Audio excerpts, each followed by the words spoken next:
Hey, everybody. Thank you for joining us for today's episode of Certainty Talks. On this show, we talk about certainty, a topic that feels more important today than ever before, but all in all, always an important topic. We got my good friend and business partner here in the Whale Club, Paul Sparks, not only a successful real estate investor, but also a certified certainty advisor. Now, we do the show because I learned from a wise man that if you look at the last 3 years of your business by months and turn all the negative months into zeros, what do you think would happen to your bottom line? And that wise man is Dan Nicholson. And we're here to achieve financial certainty by rigging the game in your favor. Now, I am on a mission to create 100 millionaires. Information on this podcast alone is enough to help you become a millionaire in the next 5 to 7 years. If you'll take consistent action, you will become one. And if you get value today, please share this episode right now. That way we can all grow together. Now, Paul and I are going to be talking about some things that might cause some open loops. When that happens, don't be in a rush to close that loop. Keep it open. Be receptive. You're going to hear some things that might make more sense later on with that loop open, whereas if you close it, you might miss out on some important details. So let's start off with some 6-word updates. What do you got, Paul? Always know which currencies I'm trading. Oh, that's really good. That was really timely. That's really good. I feel ashamed now. All right. So my 6-word update, meeting Whale Club members brought certainty. I like it. Yeah. You know, like what we got a chance to do when we were in Denver meeting all the fellow Whale Club members is hearing what's important to other people on the other side, right? Like we're the real estate side. We got the blockchain side. What's important to the crypto folks, right? So talking to them gave us more clarity on our purpose and our mission, how to successfully get there. So, you got some love here from Fraternal House. So today we're going to be talking about what people get wrong about currency. So, you know, before I met Paul, you know, I kind of look at this basically, you know, time, money, and energy. But since I've met with Paul, there's a few more currencies that we're not thinking about. So you want to lead us off here? Sure.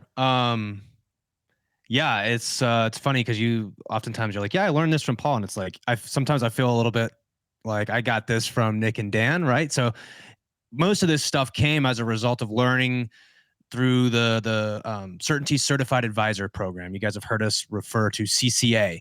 That's what this is. What we do in the Whale Club is we teach a version of that. The CCA is a 22-week program. I mean, it was like 2 hours a day, once a week, for 22 weeks. And so we are taking that information, we're bringing it to you guys here in these types of, in this podcast specifically.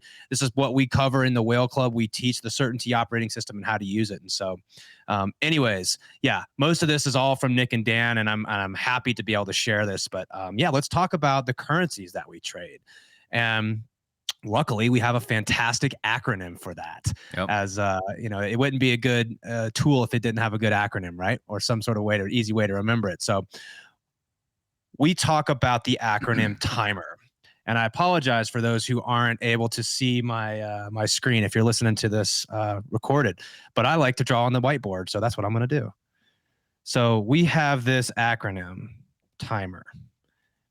And these are the currencies that we trade. Most of us are probably familiar with time, you know, maybe not so much with recognizing impact and influence, but we're certainly aware of money. We're certainly aware of energy or effort, let's say, kind of the same thing. And then lastly, reputation/relationships. I don't know if you can see that, but yep. This is how, you know, we were sort of taught to think through the different currencies that we trade. So let's use some real world examples. Before I got into real estate investing, I had what a lot of people have, a job, right? We have a job. And why do we have a job? A lot of times it's because we need money. We got to pay for things. So what do? We trade our time and our energy for money. Now, a lot of times, you know, you could make an argument that, you know, on your team, you're making a large impact in people's lives. Certainly can be true. You know, you're growing your relationships and your reputation at that job. Certainly can be true. This can also apply obviously in the entrepreneurial world. You and I, if you're like me, I got into business so that I could get my time back. Right. I wanted to have passive income so that I didn't have to spend all my time and my energy working for money. Is that kind of how you see it? That's what most entrepreneurs think. Yeah, of, I mean, I think right? if you go back to Rich Dad Poor Dad, right, which it's amazing, like, it launched so many entrepreneurs, particularly in real estate. And, you talk about Poor Dad was talking about always trading time for money. Poor Dad was always working for more money, always had a job. But Rich Dad traded money for time, right? So, inclusive in that is the effort component, but I don't remember that part when they were talking about Rich Dad, right? It was really just the poor trade time for money and the wealthy trade money for time. And that was it. As far as I knew, right? Like for the longest time, those were the only two currencies. I wasn't ever thinking about other currencies. Mm-hmm. Yeah. And yeah, I mean, passive, right? That word passive income, and it implies a level, of effort that's being applied. Like it insinuates low effort, Mhm. right? We're gonna use these assets that we've worked so hard, we traded our time and our money to get them, and our energy to get them, so that now they'll kick out money with very little time and energy. So those are fairly obvious examples, right? We buy rental properties for a reason, so that we can get money, so we don't have to use our time and our energy. But there's two other major sections here that oftentimes I think that we skip over, and it's it's obvious. I think the other week we used some examples of some of the guys in CG, and we were talking about Eric Brewer, but I'm going to use Leon as an example this time, right? Leon's been on your show, and it's just a pleasure to know that man. He makes a massive impact and influences a ton of people's lives. You could argue that he trades his time and his energy for impact, influence, and relationships. That's where he gets his energy from. And so it's not all about money. Mhm. A lot of us get into business, and all of the things that we're doing a lot of times end up, I say we, like, this is what I was doing, was trading a lot of my time and my energy for money. But you realize that at a certain point, well, and we talked about this on our wheel call this week, or on our cohort call, about, well, how much money is enough? How do you know when you've got enough money? And you guys were talking about, I forget who it was you were mentioning, had a really good, maybe it was it Tom Kroll that was saying that, about the only way to know how much money, it's like, to know how much money you can get, you have to get to the end and blow yourself up. Like that's the only way to know how much you can get. I think the quote that Jason Lewis was sharing on the call was a quote from Tom Kroll, which was something along the lines of, the only way to really gain your freedom is to cap your financial aspirations. Bingo, that's what it was. Yeah. So yeah, if you want to have more freedom, then you have to stop wanting. You have to stop chasing. So let me ask you this, right? Because we're talking about impact and influence. How is that a currency that's expended? It just seems like, it feels to me like that should be, evergreen. I don't know if effervescence is the right word, but like it shouldn't go away. So how do we can buy influence, right? This is like basically like taking politicians out to dinner or like sponsoring them, their campaigns. You can definitely buy impact and influence, but how do you spend impact and influence? How does that go down?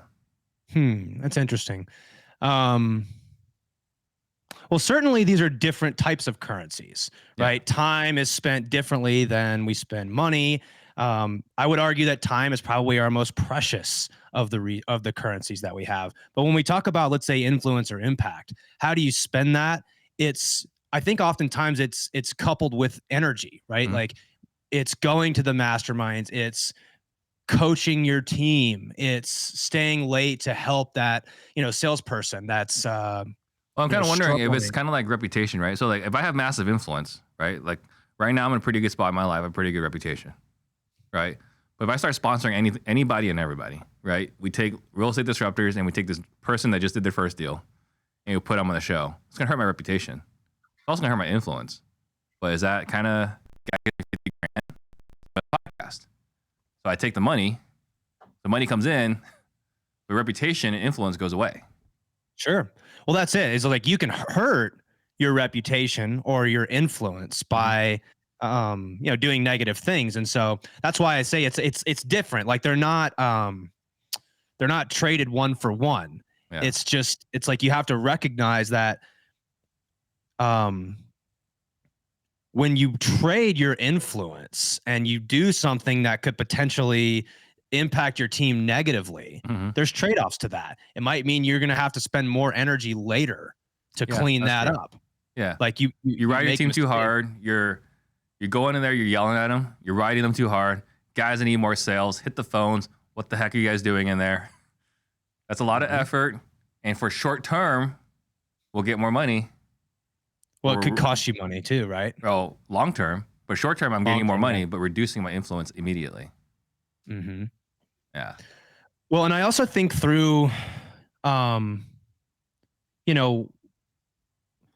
bring it back to, you presented over the whale club, the certainty event over the weekend, and on our cohort this week, we were talking about this term solvable problem. And how do you think these currencies relate to the solvable problem? So the solvable problem, we're talking about wanting to get a certain amount of money by a certain amount of time, right? With varying the effort and reputation along the way, right? Because you want to make sure if you're not on pace, you want to increase the effort and potentially increase the risk, which could hurt your reputation. Or if you're well on your way, then you reduce your effort and your risk, which again may kind of correlate with reputation. I'm not entirely sure, but there's time, there's money by a certain amount of time, and based off where you are on that equation, you modify your effort. Well, I mean, you're talking about like a financial solvable problem, which is what we talk about mostly in the Whale Club, because I would just say that most of us, when we get into entrepreneurship, that's the first and maybe most important problem that we want to solve. I mean, you told the story of the Mexican fisherman, right? So we know money is not necessarily always the most important thing, but a lot of us, we get into entrepreneurship because we're saying, well, hey, if I can create enough passive income, it'll allow me to trade that money for influence. A lot of times, so we say reputation, relationships. So when I think of that, I think of, the future family and the kids that I want to have, right? You've got kids. And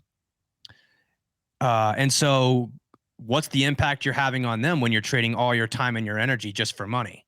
Yeah. There's an impact to your relationships, to the influence you have on those around you. And so solvable problem doesn't necessarily only have to do with how much money am I going to make, because, and I think that's the point of this conversation, is there's other currencies that we have to consider here, because it's not all about the money. Right. Oh, for sure. Because if you achieve your solvable problem, now you don't have to work for money. You have all the time in the world to influence and improve your relationships, right? So, yeah, let's look at it from the other side too. Let's say that you're like, hey, I want to get to $10 million by the time I'm 40 years old, right? I'm 32. That's kind of a goal I have. But what if I told you, it's like, yeah, but you can do that. But when you get there, you're going to be overweight, out of shape. You're going to be probably let's say you get, I'm not saying this is the case, but let's say you're addicted to drugs and alcohol. You're getting a divorce because your wife can't stand you. Your kids don't look up to you because they never see you. But we're going to make sure you get that $10 million by the time you're 40. Yeah. It's like, well, no, I don't want that. And the point is well, okay, so there's more than just money here. You have to consider the trade-off to these other currencies. Bring it back to timer. So what are you trading? If you're literally trading all your time and your effort just for money, there's trade-offs to that. Your relationships absolutely will suffer. Your impact and your influence absolutely will suffer. Yeah. So it's not all or nothing. So I think, tying in some ways in real estate, not real estate exactly, but in some ways to real estate, like how does this apply if I want to sign up for a coaching program? Like I want to, um, do a certain number of transactions a month, or I want to, make a certain amount of money per year. Mm-hmm. Right. So I'm at a point now where I'm an entrepreneur. I'm not a W-2 person, but I'm not making the kind of money I want to make. I'm not not having the kind of time I want to make. And I'm willing to sign up for a coach. It says money and time. It doesn't say anything about knowledge. It doesn't say anything about systems. It doesn't say anything about processes, techniques. So like, how does that all tie into Timer? Good question. First of all, I don't claim to say that these are the only currencies. We very well probably have other currencies we're not considering here. Mm-hmm. This is just a fun acronym that makes it real easy to kind of think through. So with that being said, well, I think there is though. I mean, I think that the time component. Right? Sure. Well, I guess time. that's what I'm saying is when you're endeavoring to do something new, can we get clarity on why are we doing this in the first place? Mm-hmm. Are you doing this to save time? For example, I've paid for a lot of coaches. I'm sure you have too. Oh, yeah. There's a reason we're doing that. Mm-hmm. For one, I'm trying to get where I'm going quicker. Like it's a hack. It's a shortcut. You can learn what these other people know. That reduces the amount of effort I need to spend. It reduces the amount of time I need to spend. It also gets me relationships I wouldn't have otherwise had. And so when you do something new, I think it just comes down to clarity. Like, why are you doing this? What is it that you're actually trying to get more of here? Because one of the issue processors that we talk about in the Certainty operating system says we don't have unlimited resources. So we need to optimize, not maximize for everything, right? So we want to optimize for the most important thing. If that's time,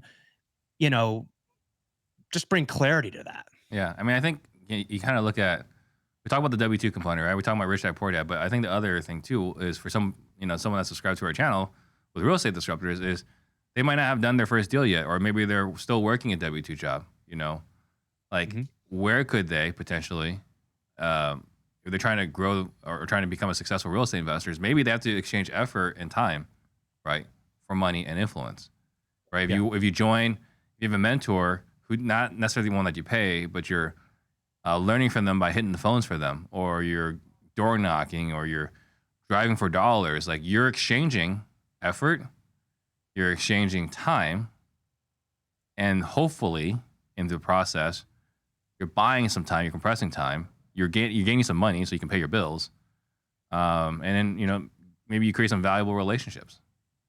Mm-hmm. So, well, you gave an example on a previous one of these calls. When we go to masterminds, what are we doing? We're trading our time, our money, and our energy for reputation. Yeah. Relationships. This is another way of saying that, right? And I think those are correlated things, right? Your reputation and your relationships. How do people see you? Right. And knowledge, honestly, now that you're saying this out, we talked about this however many times, like that seems like a currency worth trading. I would even call it just like experience, right? So you could add another E in there, right? You're trading time and money a lot of times just to gain experience, for sure, doing something. Because another thing too is because we were in a group text with Nick. Another one he uses Tammy, right, which is written by Joe Polish. It was time, attention, money, effort, energy. Attention, and, yeah, and that's the one. Like, I remember the very first call I had with Larry Yatch, and he said, what is your most valuable asset? And most people say money, right? But like, hey, I'm a seasoned guy. I know what I'm doing, right? So I say time. He's like, nope, it's not time. It's like, really? Everyone says it's time. It's like, no, it's attention, right? Like, because if you can pay attention, if you can focus on something, then everything else improves, right? So like the example he uses is, have you ever been in a situation where it seemed like you're having like it's a situation where you're having a lot of fun, having a really good time. It's like, I can't believe it's already over. Or if you're in a really bad situation, it feels like time slows down. So he kind of makes the argument that time's kind of like a figment of our not imagination, but like more conceptual than scientific, like we think it is. Yeah, we just gave numbers to it and we can count it, but it's a little bit more abstract than that. Yeah, exactly. So, what are your thoughts on that as far as attention and breaking up energy and effort? Yeah,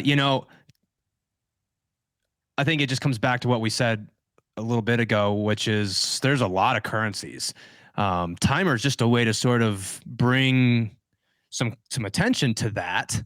But when you think about attention specifically, I mean, I would relate that to reputation relationships. I would relate that to also impact and influence. It is a little nuanced, right? Mm-hmm. But certainly there's a ton of currencies that we trade, and so bring it back to, okay, so what do we do with this? Right. That's What's the cool, but application? great. I don't, okay, there's a bunch of currencies. Yeah, cool. I get that. Well, look at your business, look at your investments in the same way I did over the last 6 months. And I looked around and it was like, I'm not actually getting more of the things that I want. I used this example about how I got into real estate to create passive income. And what happened? 2 years later, I don't actually have any more passive income than when I quit my job because I don't have a W-2. So I couldn't get loans. Now, of course, I will buy more passive income as we, move forward. So it's not a lost cause yet. Mm-hmm. But my business sure does look pretty active at this point. So, I traded a bunch of my time and my energy to hopefully get, a bunch of money that I could use to then buy more time and energy. And it didn't end up working that way. So, this brings me up to another thing that Dan mentioned over the weekend, which is there's a gap between, he calls it espoused values versus theories in action. And an easier way to say that is like what you say you do and you think you do, your beliefs about yourself. How is that relative to what you actually do, your behaviors? Right. So your thoughts and your feelings versus your behaviors. If we can get those things in alignment, that's how we create certainty. Yeah. And I think the other thing too, kind of to your point, right? Like we're talking about the solve a problem, talk about closer versus more, right? One of the four wealth commandments is that recognizing that these four currencies exist and that we don't have unlimited resources of all of them is that we have these obligations, right? Dr. Jeff Spencer talks about this, like, in our 30s and 40s, or maybe I could be completely butchering this, right? But at some point, we're signing up for all these obligations, right? Mm-hmm. So like, we start these companies, like, okay, with each company, it's gonna have more active income or more income, not active my part, passive ideally. But with each company, when things go south, I am not getting more free time, right? Right. I have to now reallocate my resources, take time away from this business and put time into this business and expend more energy and resources, effort to get this company back up to a spot where hopefully it won't need me again. But one of the common things that happens in every business is that you're going to hit hiccups. You're going to hit whether you have a separation, people leaving, someone getting fired, someone quitting, or God forbid someone gets injured, right? Or an illness in the family and they're no longer available. But we keep adding obligations to our plate and then believing everything's going to be perfect. But the one thing we know is that things are never perfect. No, they're not. Well, Randy Massengale said to us that for every person you add to your team, every direct report adds a minimum of 4 hours to your work week. Mm-hmm. And so let's just describe this. I'm gonna give a personal anecdote for how I thought about business, and maybe those out there have done similar things, and you can relate to this. So I thought that by getting into business for myself, I was going to be able to get more passive income. And then what did I do? I went and I have all these different marketing channels we were doing direct mail, we were doing, pay-per-click, we were doing cold calling. I mean, all sorts of stuff. Door knocking we've done. And I hired 2 or 3 people, and then that turned into 4 or 5 people. And it was like, okay, so every single time we grow the business, I'm adding more time to my plate, which is actually getting me further away from what I want, which Right. is passive income or time to focus on businesses that, let's say, have significantly higher upside, like what we're working on with Whale Club. Yeah. Well, I quickly had this realization that, oh my gosh, I'm collecting all these obligations because I have this natural tendency towards more, just like we all do. We're all hardwired to not be satisfied, to go for more and more and more, and we're competitive. So what do? We hire more people, we expand to more markets. We do these things because we're going to make more money, but it's not just about considering money in the vacuum. It's like, yeah, but what do you have to trade in order to make that money? Yeah. And is there a better place to make money that aligns with the other currencies that you want? Right. Right. Another thing too, I mean, this is something I learned a long time ago when I first got into business was like, how much do you have in your bank account? Like, what are you worth? And the person said to me, he's like, money is irrelevant. It's like, what do you mean? He's like, money's only is only useful for keeping score to let me know my progress, which made a lot of sense at the time. But now as we're understanding the concept of closer versus more and the 4 wealth commandments and this and that, no, it's not it's not a scorecard. There's other things we need to have on that scorecard. Well, bring it back to the example. What if I told you could have everything you want with money, but you were divorced and overweight and on and on and on, the negative things that we could say about somebody. So it's like, well, of course I wouldn't want that situation. Okay, so you acknowledge that there's trade-offs. So that's all that timer is really there to do. And let's bring it back to the 4 wealth commandments. So first one is closer versus more. Well, how the heck do you know if you're getting closer to the currencies you really want? If you haven't clearly defined that, we call it clarity. So this was something that Dr. Jeff sort of showed, and we adapted it. Nick sort of slightly adapted it. So we want clarity, which leads to certainty. And then he says collapse time. So if we can actually get clarity on the currencies that we want, the solvable problem, how we're going to get there, which is like the roadmap. How do we do it? We say with least amount of risk, least amount of effort, most amount of options. That's all kind of in this clarity bucket. We take that and we use it to build a plan to get us the things that we want. That's certainty. And then we look for opportunities to get there quicker with least amount of risk, least amount of effort, most amount of options. So, this is like the progression that we were taught in the Certainty OS. And this is how we're helping folks in the Whale Club actually use these things, use these tools. It's not just theory. If it stays as theory, it's just a bunch of random acronyms and words. Like, how can we use this in our real life? And it comes back to accountability. You need a community of people. We need a shared language so that when we say things like timer and case, like we talked about last week, and we say the 3 C's: clarity, certainty, collapse, time. It's a shortcut for all of us to get to our point.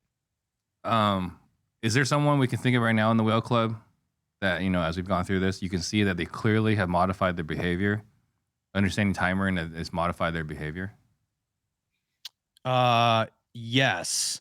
I was actually talking with Mike Stansberry, who's a CG CG Premier member. And, I think it really clicked for him, and it clicked for me in the same way when somebody said, I just want to have a boring business. Like, I just want it to run. I got into it's the same thing. Like, I got into real estate for it to be passive, but I'm constantly putting out fires. I'm constantly like hiring new people because this person left. And then the challenges as a business owner. I don't have to tell you, right? Like, we get it. And so what Mike came to the realization was like, oh my gosh, I got into the business for the same exact reason, because I wanted to create a business that ran. We all read the 4-Hour Work Week. A lot of us, Tim Ferriss, we read that book, and our business doesn't look anything like that. I wouldn't say that we're always the linchpin. A lot of us have a way to sort of step back a little bit, but I wouldn't consider that a win just because you're not the linchpin, right? It's like, how much time, when we talk about reliability, if, you said the other day, if you can't take a vacation, like, that's not a business I want. I don't want to own that business. I don't want to invest in a business where an owner can never take a vacation. Right. Yeah. And so Mike was sort of like, wow, I need to start really looking at where am I allocating resources to things that are actually getting me closer to what I want. He's talking about moving down to 30A, and he wants more time with his kids because they're, kind of in that age where you can spend more time with them. So, that's the most specific example, because I just talked with Mike about it, but everybody's rewiring their brain in a certain way to, man, is my business actually serving me? Are my investments actually serving me? Right. And guys, we're gonna put the wait list for the Whale Club in the description. So definitely check that out if you're interested in working with us in the Whale Club. How about you, Paul? Like, can you give specifically how you modified your behavior once you understood the timer principles? Before I got into the CCA, I was spending about 16, 17 grand a month in marketing, a lot of that was direct mail. A lot of that, and I don't mean to pick on direct mail. Sometimes I pick on direct mail, But fine. It's like, it's fine. Jason Lewis is a Whale Club member. I'm sure he won't mind. I'm still an Investor Machine user. We still use direct mail, but it serves me now. And let me describe this scenario, right? If you want to do direct mail, if you want to do, let's say, more than about 3 to 4 deals a month, which is about what we do right now. We were trying to get to like 8, and I didn't really have a good reason, just because I want to do 8. That's it. Yeah, it's more. That was all it was. It's just, I want to double the volume. That's it. If you want to do direct mail, you've got to have a really a great CRM that can do drip campaigns, that is high alert. We use Left Main, great CRM. You got to have a lead manager. We're paying for a lot of data. So we're probably wasting it if we're not also calling and texting that list, which means we need to hire cold callers and texters. And we also need a lead manager, because they're going to have to manage all this. And we probably need more than one salesperson, because we're going to need to grow. And so I had 2. So it's like, so that one decision to go from 3 to 4 deals a month, where I was doing fine. Like, my big, it wasn't the home run hits that I was looking for. Like, I've talked to you about pop tops, right? Like, I can make an entire year's worth of wholesaling fees in one pop top with almost no effort, right? But I was caught in this chasing more deals. And so because of that, I took on so many more obligations. I've got to hire all these people and all these systems and all these services. And if it breaks, everyone's freaking out, and now everybody can't do their job. And so I realized, like, I don't want to do more deals. Actually, I was just caught in competition with guys like you. And I'm like, man, I really want to do more deals. How do I get into their game? You want to chase the clickbait headlines, which right. I'm guilty of as well, right? Guilty of chasing and guilty of making them. So we had Steve Valentine on the show a few weeks ago. He talked about how we actually brought up timer during the show because his dad, right, in this back in 2005, 2006, 2007, is like, yeah, we're doing a lot of real estate deals. Let's go ahead and monetize the audience we have, right? The reach we have. So let's go ahead and start an AC company. Let's start a plumbing company. Let's start a painting company, right? Because they're already buying the properties and they need it painted. They need to replace the AC units. They need these repairs and landscaping, right? They need all these things. Let's go ahead and, sell them their fries and Coke on top of the hamburger. And what did they do? They expended more resources. they hired more people.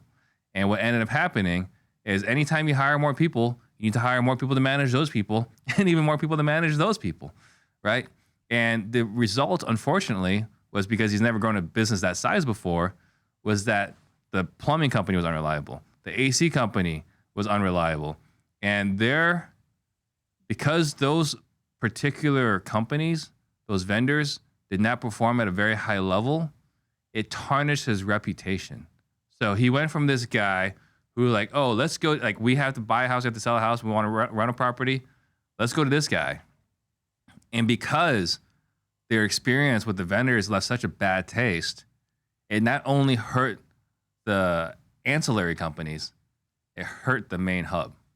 Mm-hmm.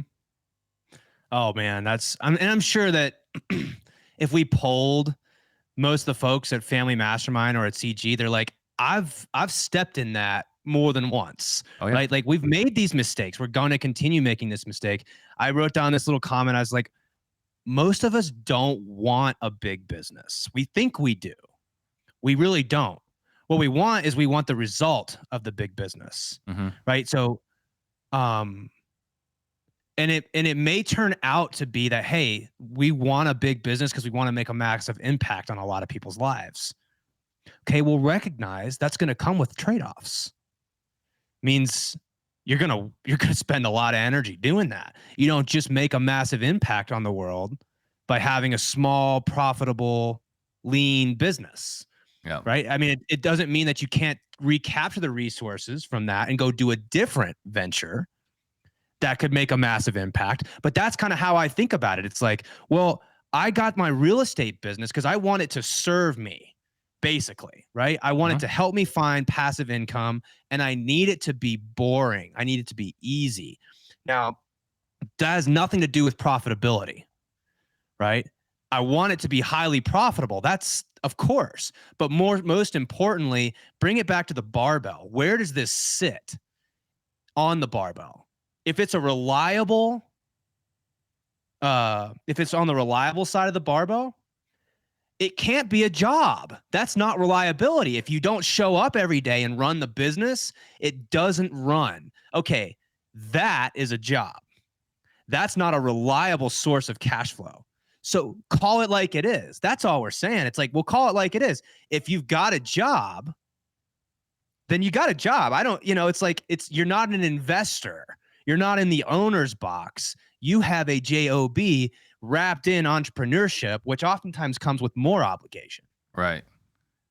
More obligation, more risk, less time, potentially risking your reputation and influence and money, right, and energy. So I think that's the big takeaway, right? It's just really, we want everyone to be aware of the currencies.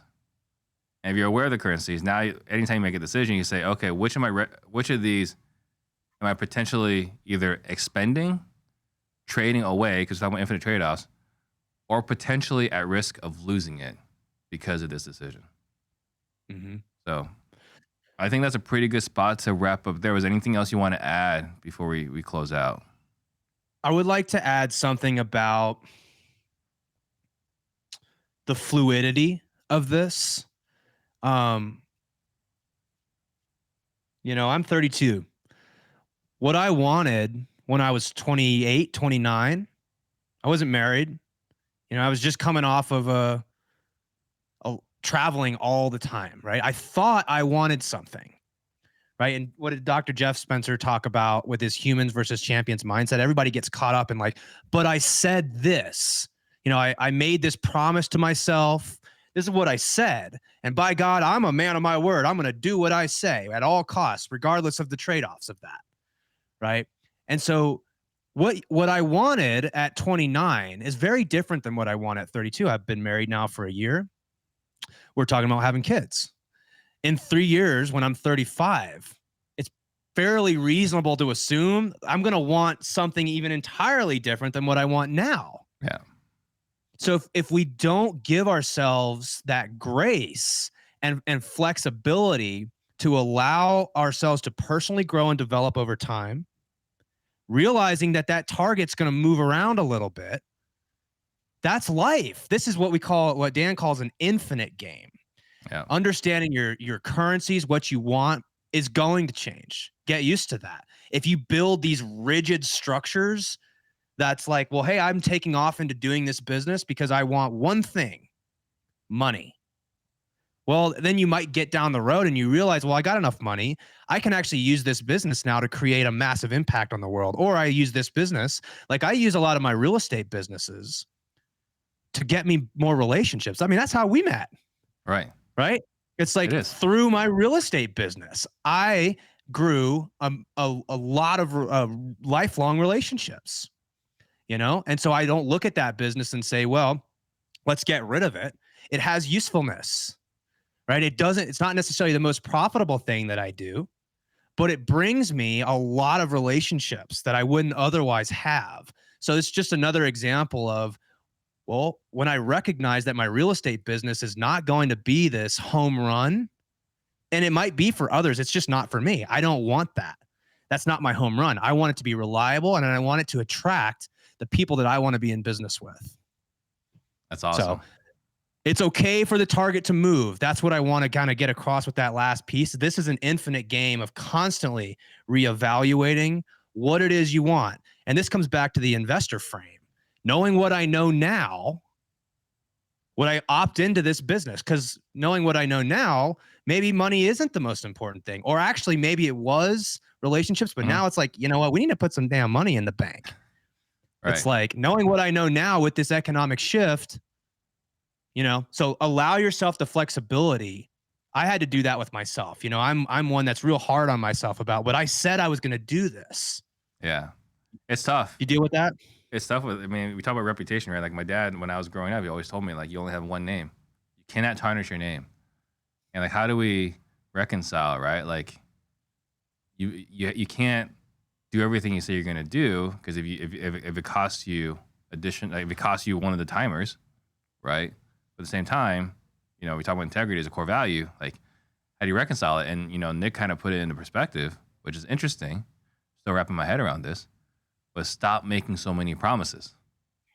All right? Stop making promises that you may not be able to fulfill. Oh, okay. Even to yourself, like even internal promises. It's not even external. It's just that we associate our identity with, I'm someone who, when they say they're going to do something, they do it every time without exception. Right.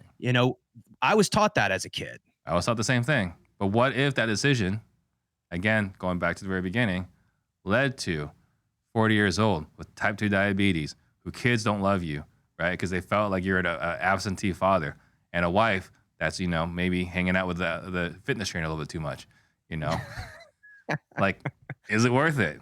So, I mean, these are the things, right? Like there's an infinite number of trade-offs. So, couple things that I hope that folks can take out of this is, if you don't have clarity, on the actual currencies that you want, you might be maximizing for everything. You can really only optimize for one or two things. And that's going to change. That's the hard part. It's like, you can't just put your head down and barrel through life without picking it up and saying, like, knowing what I know now, does that still make sense? Do I still want the same things? And as Mr. Dan Nicholson says, I reserve the right to change my mind. Yeah, it's my favorite quotes. So let's do this. We're going to put a link for the wait list if you guys are interested in joining us in the Whale Club. I'm going to put a post on Twitter. Give us a 6-word updates. Let me know what you guys took away from today's episode, and then we'll see you guys next week.